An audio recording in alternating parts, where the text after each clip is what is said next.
Hi everyone, today we have a new video review, and as you can see, this time we are going to check the fresh release from HobbyBoss, and it's quite interesting because it comes in 1/48 scale, and we have here the German vehicle. It's a Dicker Max, and as you can see, that's the SPG in 1/48 scale.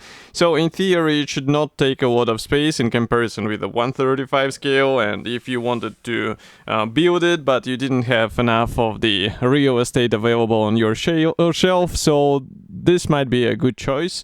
And what I have here on the table, that's the final shape of this release, so it will not change and you'll get it exactly the same shape if you order it, for example, in any good model shop.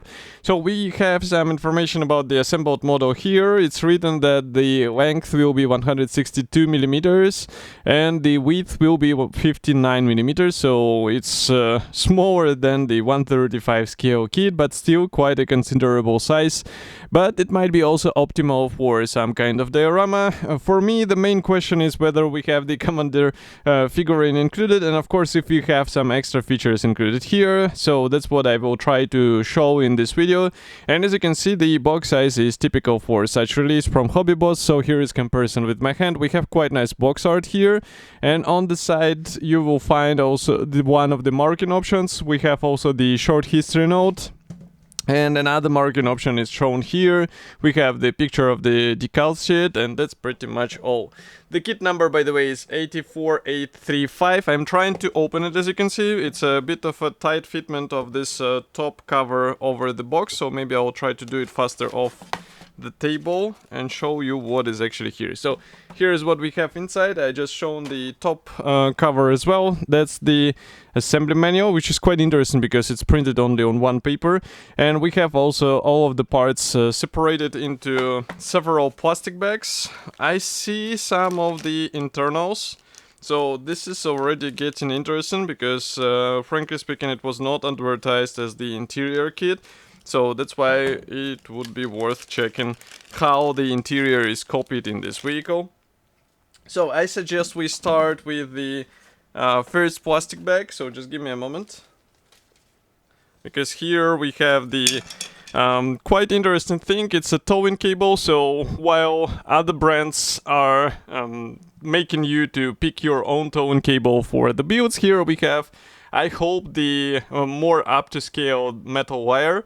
So it's just a matter of installing the towing loops and you should be fine. And here we have the first part. I guess this is the superstructure. As you can see, we get the nice welding seams here, so it might be worth picking them out with the weathering. And of course the roof panel and the bottom panel are molded separately. I actually do not remember if the Dicker Max had the roof panel, so we'll have to check it, but I think it did. And here you can see that the rear is also molded separately, so it will be also a separate part, I guess. So that was the turret part, and I will leave it on the table while I'm opening the next plastic bag. All of the bags are sealed here, so that's why it will take a bit of time. But I think it's worth it because here we have quite interesting parts division as well.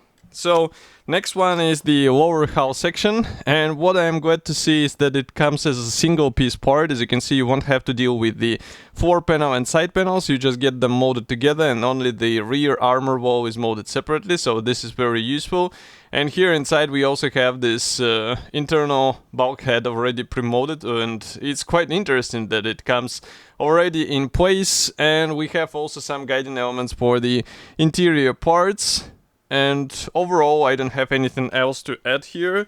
The only thing is that in the same bag we also had these parts for the main gun, as far as you can see, and also some of the stowage boxes. So again, the stowage box is molded as a single piece part, so such design will definitely make it easier to get your vehicle assembled fast. But the question is whether you... I mean, some modelers always want to have all hatches openable. I guess this kit will not be the case because you have, for example, this box which we just seen, it is molded shut. So there is nothing much you can do unless you would like to do some scratch building and install something completely different. Here we continue with the next plastic sprue. This one is bigger. So here we have the drivetrain insert. We have the rear armor wall here with the separate hatches, as you can see, and also some of the minor interior elements. So this is really nice design because, well, in 1/48 scale, I think even this part should be quite good, and as well as the possibility to show it through those rear hatches. So the only thing is to properly weather it, maybe add some wiring, and you'll be good to go. And here from the opposite side, you can see that we have also some interior details on the rear armor wall, which is also good. And in 1/48 scale, it looks surprising to me because not that many model brands actually do the interior in 1/48 scale. Mostly those are Chinese brands, while Tamiya prefers to stay with the empty shell and just to focus on the external features. And well, focus is very big word because sometimes they keep pre-molding the Pioneer tools and doing similar stuff, which is not that, I would say, acceptable in current year, in 2024, obviously.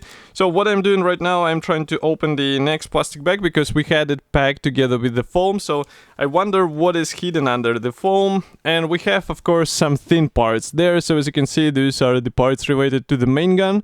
We also have the top hull panel, and note that the Pioneer tools are pre-molded. That's exactly what I was talking about. So even though we get the separately molded interior parts, we get the Pioneer tools pre-molded, and there is nothing you can do unless you find some suitable aftermarket. And that's a big question if some of the aftermarket brands will actually pick this up and try to fix this with their sets. So next I'm opening another plastic bag. Just give me a second. Here we have the main gun barrel. It is molded here as a single piece part.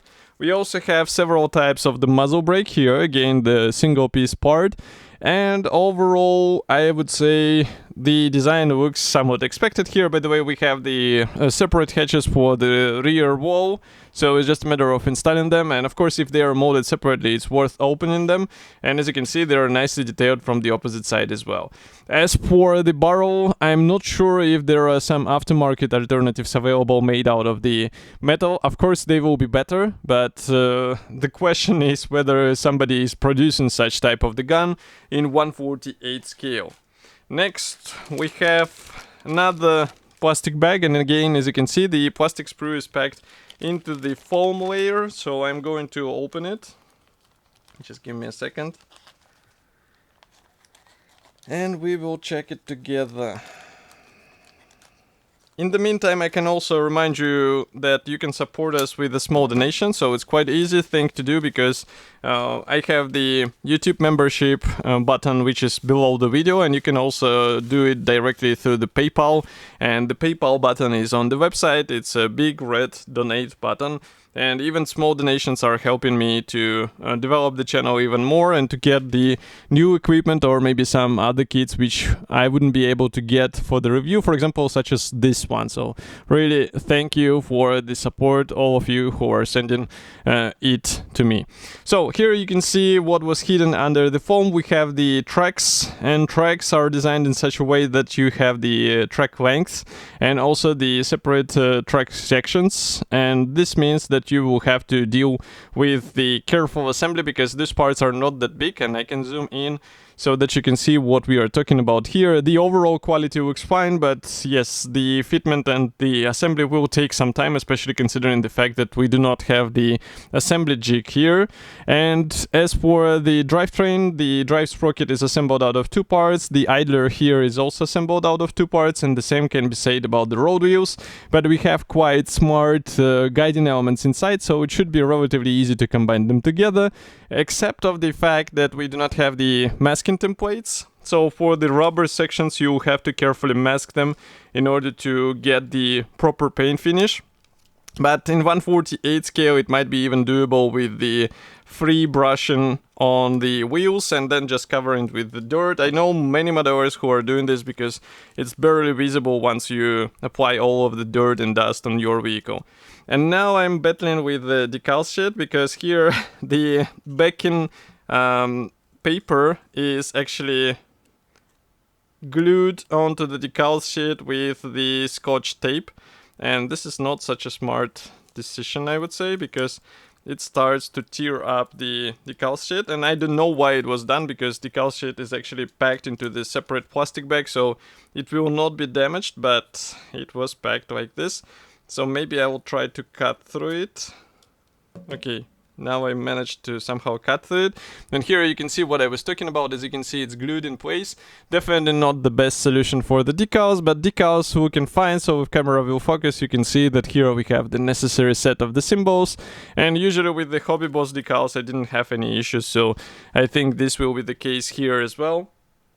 And last but not the least, so first of all, it was the small brochure for the advertisement, actually. So here we have the new items for the July 2024, and here you can see this Dicker Max. So we shown the 3D image of the various interior parts. As you can see, the fighting compartment is copied, the engine bay, and also some of the Pioneer tools are copied separately, which is rather interesting design because some of them are pre-molded in place and then some of them are copied separately. I don't know what was the criteria of the choice, but here we continue also with the assembly manual, which is printed as a black and white brochure. On the first page you will not find any history notes, so if you would like to get some more information, go for let's say extensive search of the reference material. But we get the marking guide, which is printed in color. So here you can see the first marking option, which looks rather nice because it's a winter camouflage, so it might be fun to play with the winter weathering. And another one is the classic gray camouflage, so this one is more for the color modulation practice. And here you can see the parts map.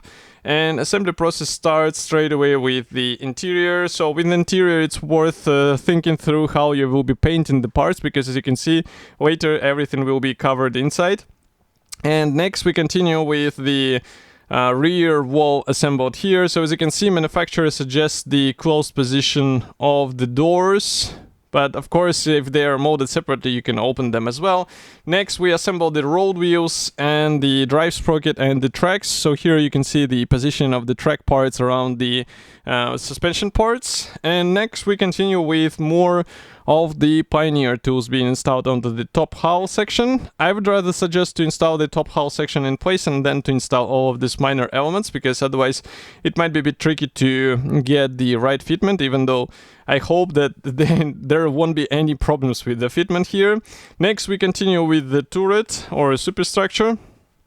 And as you can see, it should be actually open. So this vehicle had no roof, and that's why the fighting compartment will be visible, and that's why HobbyBoss decided to include it, so that you won't have the emptiness in your vehicle. And here you can see the superstructure getting installed in place.